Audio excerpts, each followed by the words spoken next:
لیکن اللہ کا پیغمبر حضرت نوح علیہ السلام کس طریقے سے دعوت دے دیں، قرآن مجید اس کو ذکر فرماتا ہے۔ فرمایا رب انی دعوت قومی لیلا و نہارا، اے اللہ میں نے تیرے دعوت دی ہے اپنی قوم کو رات اور دن، لیلا و نہارا، رات کو موقع مل گیا تب بھی دعوت ہے، دن کو موقع مل گیا تب بھی دعوت ہے کہ اے اللہ میں تیرا پیغام اس طریقے سے پہنچا رہا ہوں کہ میں نے کوئی وقت نہیں دیکھا بلکہ ہر وقت میں تیرے پیغام کو پہنچانے کے لیے تیار تھا۔ لیکن قوم کا آگے سے کیا معاملہ ہے؟ فلم یزدہم دعائی الا فرارا، جب بھی دعوت دیتے آگے سے بھاگنے شروع ہو جاتے، لوگ بھاگ کر کے چلے جاتے ہیں، ہمیں آپ کی دعوت کی کوئی ضرورت نہیں، نعوذ باللہ۔ وَإِنِّي كُلَّمَا دَعَوْتُهُمْ، اور میں ان کو کہتا کہ میں تمہیں دعوت دے رہا ہوں، اس دعوت کا مطلب کیا ہے، اس پیغام دینے کا مطلب کیا ہے، لِتَغْفِرَ لَهُمْ جَعَلُوا أَصَابِعَهُمْ، تاکہ اس دعوت کی قبول کرنے کے بعد اللہ پاک تمہارے گناہوں کو معاف فرما دے۔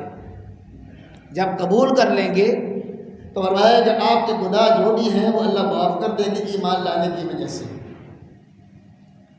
ان کی حالت یہ ہوتی جعلوا أصابعهم في آذانهم، جب نوح علیہ السلام کہتے اللہ کو مانو، اللہ کی وحدانیت کو مانو، آگے سے اپنے کانوں کے اندر اپنے انگلیاں داخل کر کے بند کر دیتے ہیں۔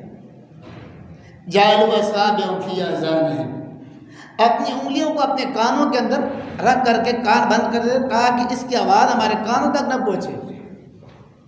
اندازہ آپ لگائیں کہ قوم کتنی بگڑی ہوئی قوم کے اندر کتنا بگاڑ ہے کہ اللہ کے پیغمبر کی بات نہیں سن رہے۔ وَاسْتَغْشَوْا ثِيَابَهُمْ، اپنے اوپر کپڑے ڈال دیتے ہیں تاکہ ہم تک اس پیغمبر کی بات بھی نہ پہنچے اور پیغمبر کو دیکھے بھی نہیں، نعوذ باللہ۔ وَأَسَرُّوا وَاسْتَكْبَرُوا اسْتِكْبَارًا، تکبر کی حالت اختیار کر کے پیغمبر کو چھوڑ کر کے چلے جاتے۔ پیغمبر اسی حال میں اللہ کا پیغام پہنچانے کے لیے رات و دن تڑپ رہا ہے پیغمبر۔ ثم انی دعوتہم جہارا، اے اللہ میں نے اونچی اونچی آواز سے بھی دعوت دی ہے ان کو، جہارا، اونچی اونچی آواز سے، او لوگو اللہ کے پیغام کو مانو، او لوگو اللہ پر ایمان لے آؤ، او لوگو اللہ کی بات کو مان لو۔ ثم انی اعلنت لهم واسررت لهم اسرارا، میں نے اونچی اونچی آواز سے بھی دعوت دی، گھر میں جا کر کے دعوت دی، آرام سے بھی ان کو میں نے سمجھایا، بٹھا کر کے سمجھایا۔ فَقُلْتُ اسْتَغْفِرُوا رَبَّكُمْ، اور میں نے کیا کہا ان کو، فرمایا کہ اے میرے قوم کے لوگوں اللہ پر ایمان لے آؤ، اس کے بدلے میں تمہارے اللہ تبارک و تعالیٰ بخشی بھی فرما دیں گے۔ کیوں؟ اِنَّهُ كَانَ غَفَّارًا، وہ معاف کرنے والی ذات ہے، تمہارے جتنی بھی گناہ ہیں۔ اب انسان سوچے تھوڑا سا، قوم پیغمبر کے ساتھ کیا عشر کر رہی ہے، اور پیغمبر کے اندر قوم کے بارے میں ذرہ برابر بھی یہ لہجہ نہیں آ رہا ہے کہ قوم کو بددعا کرے۔ اس وقت بددعا نہیں کی بلکہ سمجھاتے رہے۔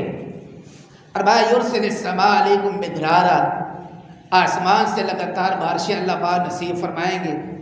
آپ اللہ کے سامنے گڑ گڑائیں، اللہ کے سامنے روئیں، بخشش مانگیں، استغفار کریں، اللہ کے سامنے گناہ رکھیں، اللہ معاف فرما دیں گے۔